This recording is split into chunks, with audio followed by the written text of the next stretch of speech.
Hi, everyone. Welcome to another episode of Open Mic. Today, we are continuing our discussions about wrongful convictions here in Michigan. We have a distinguished professor emeritus and counsel to the WMU-Cooley Innocence Project, Marla Mitchell-Cichon, who's been involved in lots of people getting out of prison, a very impressive resume, and I'm going to let her tell you all about it. So let's welcome Marla to the show.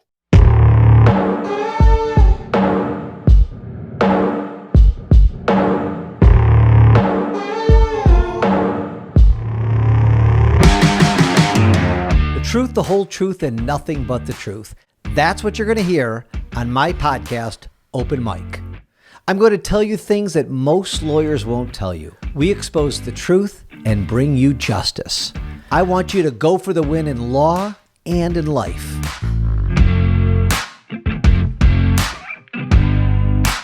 You want an honest man, but you don't understand.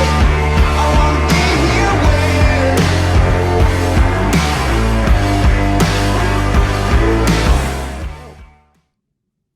Hi, Mike. Hi there. Welcome to Open Mic.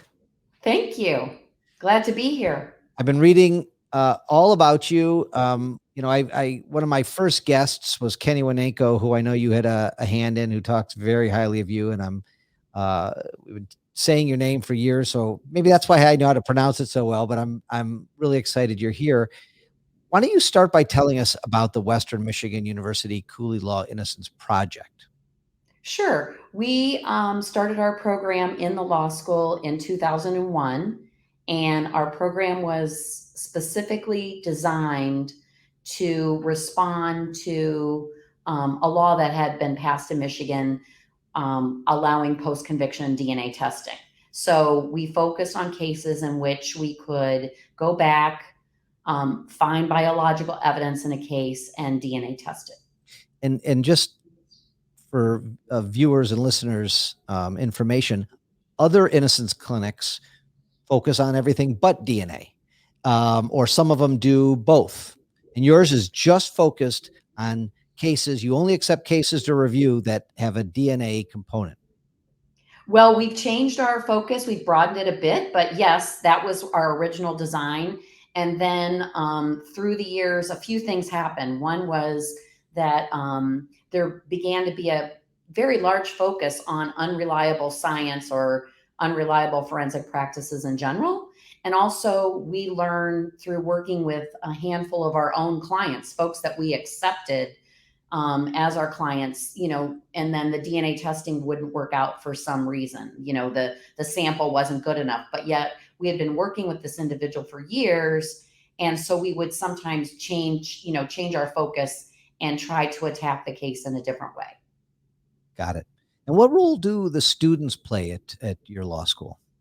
So the students have the primary responsibility of doing initial screening of cases.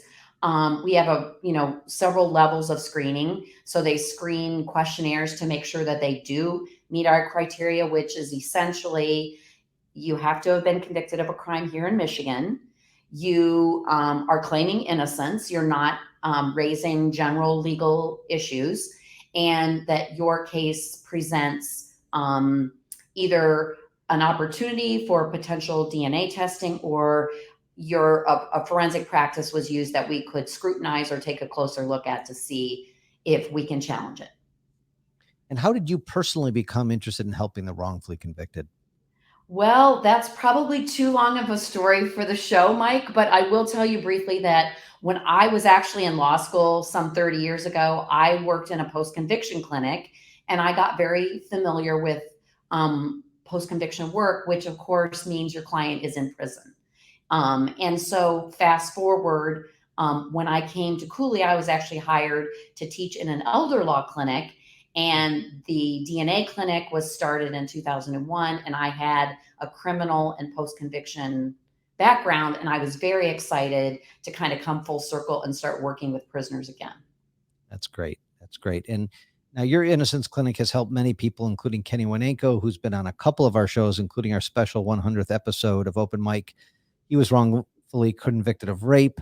How gratifying is it when you are able to free an innocent person. Well, that's what we come to work for every day, right? I mean, we're really fortunate in that now we're working collaboratively with the Wayne County Conviction Integrity Unit as well as the Attorney General's Conviction Integrity Unit. We actually share grant funding with both of those offices and work directly with them.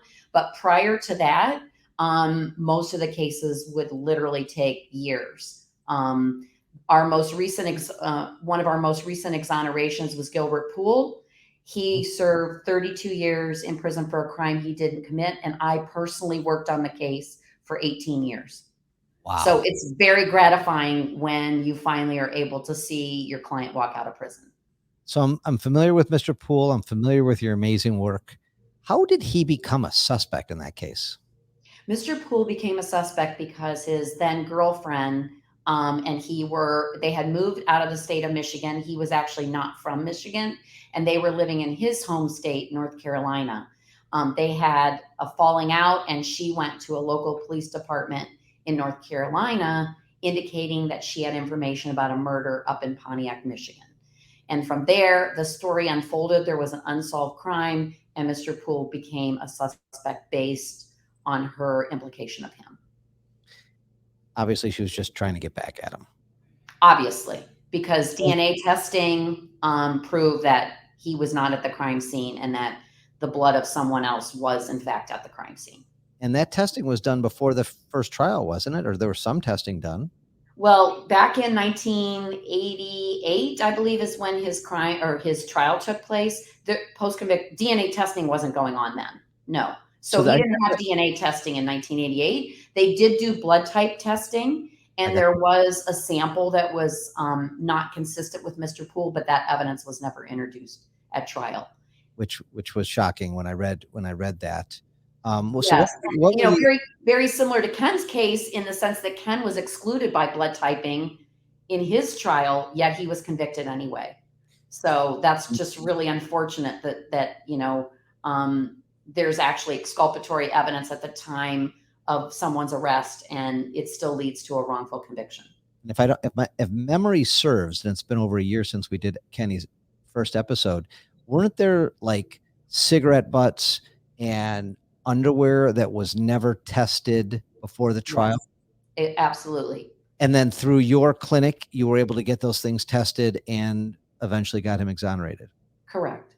That is, I mean, for those of you listening and watching who have not watched the episodes on Kenny's case, that had everything that could go wrong. Right. That was wrong, goes wrong, whatever I'm trying to say. That case had it all. And yes. And in fact, what you would see, Mike, in virtually any case was we were chatting about, what kind of cases does my office do versus other innocence projects. Consistently, we're going to see more than one factor, right? One fact, there's a handful of factors that tend to lead to wrongful convictions. And in Ken's case and in Gilbert Poole's case, what we tend to see is, more than one thing went wrong in that case, which led to the wrongful conviction. So I think it's also really important for your viewers, to know that, a lot of times DNA wasn't used at the original time of trial, and it's the DNA testing that then creates that exculpatory evidence that changes the entire, complexion of the case. Yeah, no, I love it. And you brought up a good point. It's DNA is part of it, but there could be, you guys are still going to be arguing if it's, bad lawyering or if there's a bad lineup or a bad confession, or a bad, whatever. It's multifaceted. It's not only usually just the DNA, but it sounds like DNA is one of the best tools to prove innocence, more so than most, if it's available. Certainly, the science is sound, but we have to keep in mind that even DNA testing is performed by people, right? And so people can make mistakes. But if the science is brought to bear properly, right,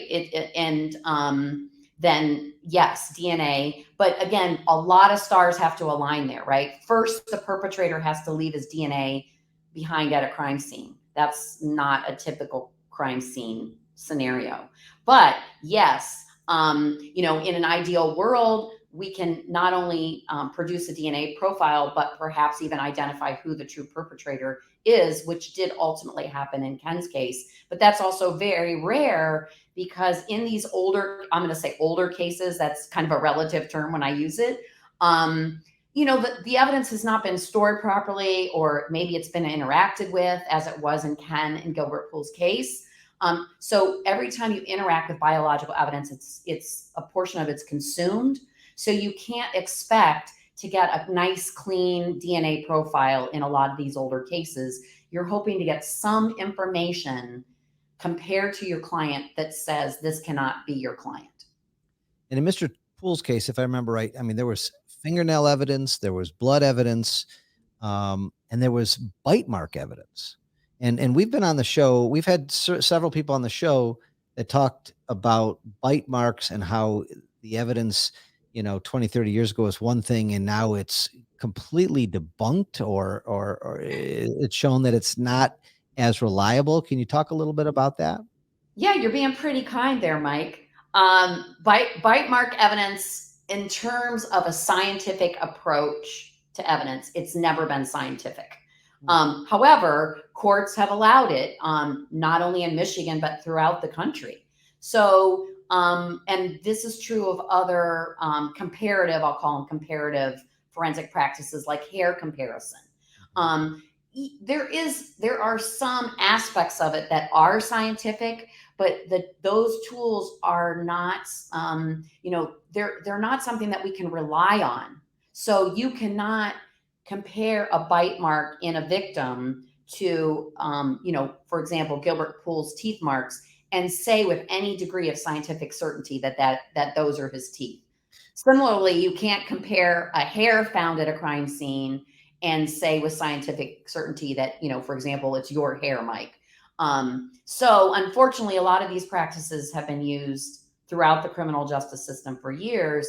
And you're correct, a bite mark was used in Mr. Poole's trial in 1988, and he challenged it at the trial. He challenged it on appeal. He challenged it in his federal appeal. And it took 32 years for there to be an official recognition that the bite mark comparison used in his case was essentially junk. And I read the testimony of the expert who the expert wasn't a dentist, but was like an ENT, I think. But it was compelling. I mean, he said 2 billion to 1 chance it's Mr. Poole's teeth.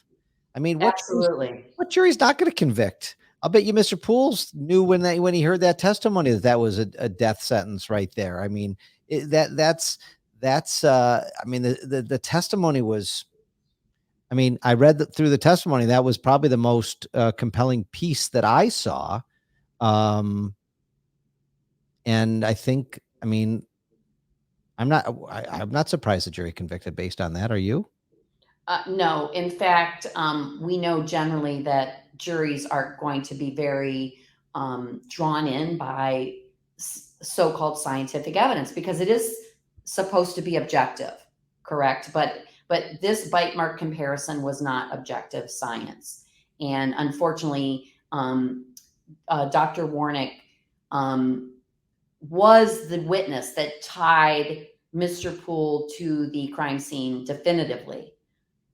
But that evidence was not valid evidence. So unfortunately, that was very damning evidence in his case. And I didn't understand what you were saying about the hair evidence. So if my hair is found at a crime scene, what were you saying, that they wouldn't be able to identify that it was my hair, or that I was at the crime scene? Both.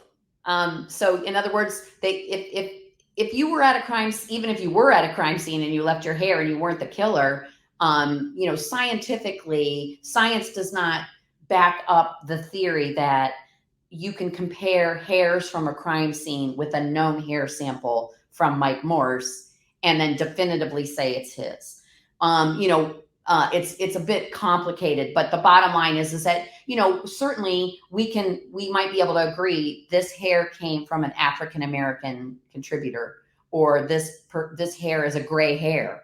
But it's certainly, they look at patterns in the hair shaft, and it's a very subjective process. It's just done by literally putting the known hair and the crime hair under two different microscopes and going from microscope to microscope and noting similarities and differences. And the key point for the listeners is that in the criminal justice system, we've had forensic, police officers trained, even the FBI has trained individuals in this practice, but the FBI has since come out and said that their training and their testimony, it's the testimony that's key here, is overstating the conclusions that can be drawn from this type of a forensic analysis. So no one can ever say, Mike, this was definitively your hair, because science just doesn't support that type of analysis. And that shows how little I know. I thought hair was a DNA or a biomarker type piece of evidence. We haven't actually had a hair case. Maybe that's why, because it's not reliable. But I thought hair, in the movies at least, they catch hair samples all the time and they use it to convict. Am I right? Well, again, if we're talking about a hair that has a root on it, a hair root has nuclear DNA, and you can DNA test it, and that is reliable. But I'm not talking about DNA testing of a hair.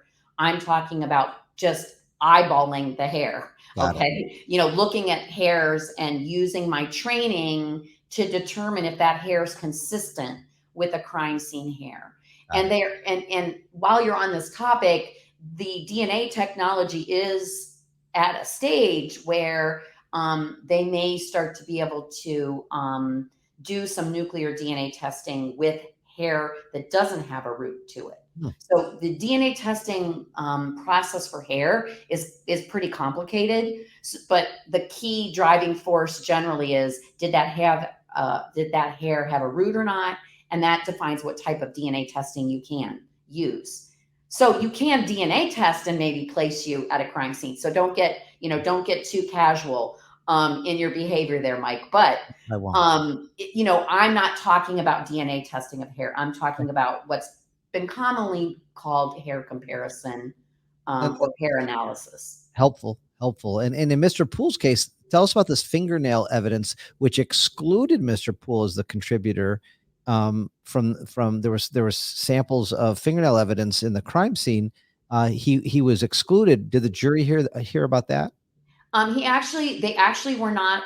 Again, we're talking about what they did in 1988, not what they did years later. But in 1988, if I recall correctly, there was insufficient material under the nails to draw any conclusions. But Mr. Poole, there was a mixed blood sample found on a stone embedded, or a very small pebble embedded in the victim's body. And that sample with blood had a type of blood that was consistent with the victim. And then it had another blood type on it, which was inconsistent with Mr. Poole. And that was really important in 1988 because the victim was killed with a small knife.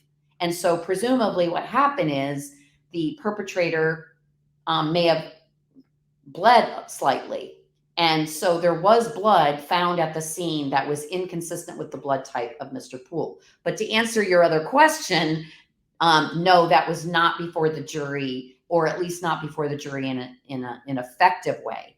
The report was generated, and the report was stipulated to at trial, yet neither the prosecutor nor the defense attorney highlighted the fact that Mr. Poole was excluded from that bloody stone. Got it. So when you got involved in the Poole case, tell us the thought process and what eventually led to you being able to convince the state attorney general's integrity unit to agree to make the motion to release him. Again, it's a very long story, Mike, because it was 18 years, but I'll try to touch on a couple of highlights. Because we do focus still to this day on post-conviction DNA testing, we requested post-conviction DNA testing in 2014. We filed a motion in the Oakland County Circuit Court. That motion was actually denied, despite the fact that we met the criteria for post-conviction DNA testing by the established law. So we appealed that, and it took us about 3 years to get that decision overturned. We had to take the case to the Michigan Supreme Court. So now fast forward, it's 2016. We got a court order for DNA testing. We have we have blood that's in very poor condition. The blood that we were talking about earlier on the stone that we knew prior to trial excluded Mr. Poole was collected on a string. So think about a sewing thread. Think about some wet blood on a stone and putting that thread down on the stone and then lifting it up and seeing a little bit of red on the thread. By the time we were able to interact with that evidence again, you could not see blood on that thread anymore. So we had a few samples of blood from stones and grass around the body of the victim, but we didn't have a lot of other biological evidence because it was never found to this day. So we tested a number of blood samples, or I should say we didn't test them, but the Michigan State Police tested those samples, and they concluded that the only blood that they detected on any of these samples was the victim. So that's a dead end for us. So we shifted gears and we started working pretty rigorously on the bite mark, and now, again, as I mentioned to your viewers, this had been litigated multiple times. So I'm sure with your other guests, you've learned that courts are not interested in having you come back to court raising the same thing over and over. And that is a huge problem for innocent folks, because sometimes it's really important to revisit those things. On that point, Marla, on that point, it's a good point, and I've brought that up before. Sure. This man was innocent. And how many Court of Appeals panels and Supreme Courts kind of just kind of said the jury did what they did, and there's enough evidence here, and we're not going to review it? I mean, there's a lot of appeals here. There's a lot of courts. There's a lot of judges who got it dead wrong in this case, and in all of these wrongful conviction cases, they're not. I can't remember a case. We've done 10 or 11 of these now, different people. Tell me if I'm wrong, but I can't remember a case where the first court of appeals said, yeah, this doesn't seem right, we need to get involved. It's usually 3, 4, 5, 6 levels of appeals or a conviction integrity unit to say all the appeals are wrong. The Supreme Court was wrong. All the judges who looked at this was wrong. I mean, am I missing something here? You're just bringing up such an important point, Mike. And the sort of short answer to why that is the case is when you have a criminal trial, that is your only opportunity to put the facts on a court record. And once that court record is made, most of the time, any reviewing court will be limited to reviewing what was on that court record. There are some exceptions to that, but that's generally the case. So if you think about it, Mike, if you're innocent, that means, and you were wrongfully convicted, then clearly the story of your innocence was not told at the trial. A completely different story was told. That is the story or the court record that's getting reviewed. So there's a way more we could discuss on that, but that is the problem. And in Gilbert Poole's case, when he got to federal court, they acknowledged that the bite mark should not have been admitted at his trial, but they found that the state court finding that was harmless error. That's what the state court found. It was harmless error. So at some point, both the state and federal courts in Gilbert Poole's case acknowledged that evidence shouldn't have been admitted, but they ruled essentially that the other evidence against him was still showed that he was guilty.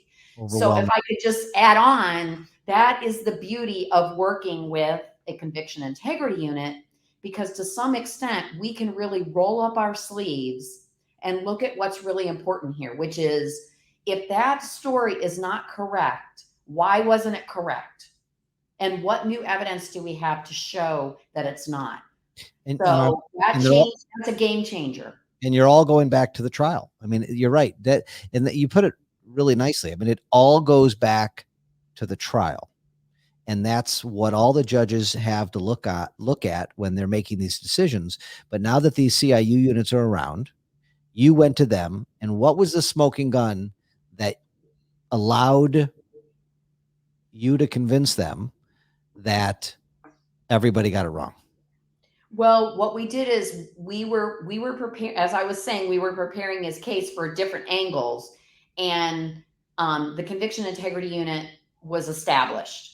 So that in and of itself, we knew would be a better forum to go to because of what you just brought up. That going back to court, it was going to be difficult to get a court to look at these same issues again. We have to have new things. We also had to have new things for the Attorney General's office.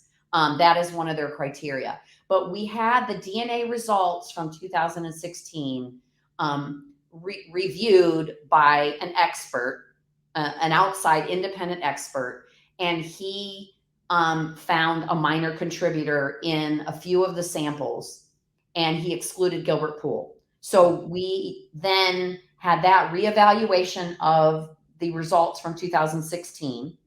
And then we made the bite mark argument again. But one of the things that had changed over the years is that our own state Supreme Court had amended its post-conviction rules to say that change in science is new evidence. So we were able to package it as new evidence and then present that to the CIU. And then the final thing we did, Mike, is we also hired another expert to review thoroughly the identification of Gilbert Poole as the perpetrator from start to finish. And she generated a 25-page report that pointed out the many shortcomings in the identification of Gilbert Poole. No one saw who killed the victim in this case, but several bar patrons saw the victim leave the bar the night before he was murdered with a man that they considered to be a stranger. And Mr. Poole was never put in a lineup and independently identified by these folks. And he was not arrested until 8 months after the murder. And also the government introduced a composite drawing that looked exactly like Gilbert Poole, which we know was drawn after Gilbert Poole was arrested, because there were earlier composites put in a newspaper, but no one ever challenged that. So many mistakes. This poor man spent 32 years in prison. Both his parents died when he was in prison. He missed more than half of his life. Right. How will he get his, I'm not going to ask how he's going to get his life back, but is he going to be compensated for this? He is going to be compensated under the state compensation law. Yes. Okay. And he's filed for that. Yes. And, I read that Dana Nessel herself showed up at the release party to say sorry to him. Did she do this one-on-one with him, or were you there when this happened? Yes, I was. So two things that were really different in my experience over the years with this exoneration. One, of course, was working collaboratively, right, on this case for the very first time in the 18 years that I'd worked on the case. So her team in the conviction integrity unit, they listened to us and they did their own investigation, and they were convinced that Gilbert Poole was innocent. And not only did Dana Nessel do a press conference and publicly apologize to Gilbert Poole, but she did come to a park near the prison where we all gathered to welcome Mr. Poole home. And yes, they spoke, she had a one-on-one conversation with him, as well as she had several folks from her office who came. And that's the way this business should be done, without a doubt. It was very classy, and it's really important for everyone, including our top public officials, to see the humanity. This is a person who's lost all these years, and by meeting him, I'm sure that it had a huge effect on her and anyone else that would have come to that release party. The word classy came to my mind, and you stole it from me. But Dana Nessel coming to apologize was a classy move. I mean, there's And still sincerely apologize. Sincerely apologize. You can tell when someone is being sincere and when they're not. And again, I'm very proud to be working in the state of Michigan right now and working with 2 conviction integrity units that I truly believe have earned their name of integrity. Is Karen McDonald going to get one set up? I hear she is working on it. That's what I hear, and I totally support it, and would love to be a resource to her. It's a tough thing. They need to be independent from the prosecutor's office. They have to, in order to have a legitimate conviction integrity unit, you need to be thoughtful about how you approach it, because you are the prosecutor's office, and you are not really in a prosecutorial role when you're reviewing a case as a conviction integrity unit attorney. So Karen McDonald was on our show before she was elected, and that was one of her platforms. So I assume she's going to do it. She seems like a woman of her word, and hopefully we'll have a third in Michigan. And I agree with you. Our Supreme Court, with Justice McCormick at the helm, who, as we both know, knows this stuff better than most. Hopefully there's just more exciting things to make our criminal justice system fair. My last question for you is, there's still so many people in prison who are innocent. What are your opinions on what we can do as a society to help the wrongfully convicted? We need to address the problems on the front end. So we've talked about some of those issues, right? In any case in which DNA technology can be used, we should use it. We should not allow some of these forensic practices. We should not permit this type of science to be introduced. We need to have transparency in the government, open discovery files. Anything favorable to the defendant is required by law to be turned over prior to trial. That's in the government's possession. That's, evidence that's covered up contributes to wrongful convictions, such as Ken and Gil's case. And the list goes on. But I will say, Mike, that a lot of these problems are fixable.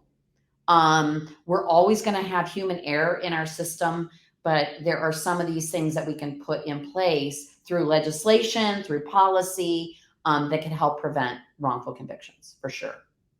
On our show notes, we're going to put your office's website, which there's links to Corey Quentin McCall, Gilbert Poole, Kenneth Nixon, Ladura Watkins, Danya Davis, Nathaniel Hatchett, Kenny Wanenko, with full stories, which I think are really excellently written.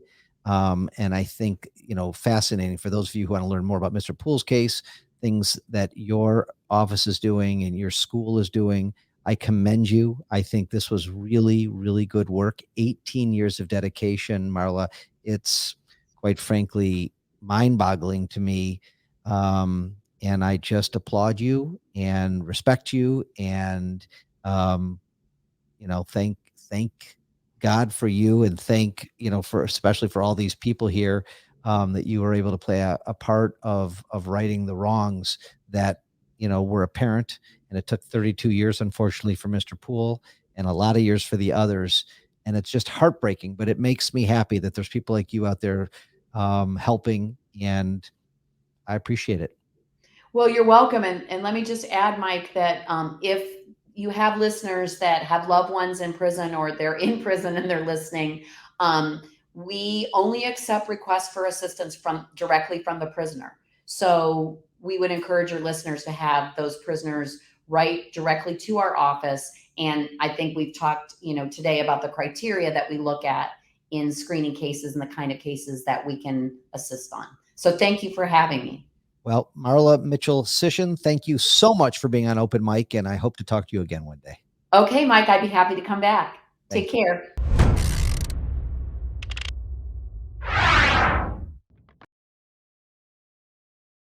Wow, what a smart person. What a great a clinic she has with law students, really helping shape it and run the show. We will have show notes so you can go to her website if you want to help with donations, if you want to help, if you know somebody in prison, have them apply if you think that they meet the criteria. And I learned a bunch, as you saw, and that was a really fascinating episode. So thank you for being here. Please like, subscribe, share, do whatever you need to do to get this episode out there. Comment, and I look forward to seeing you next time on Open Mic.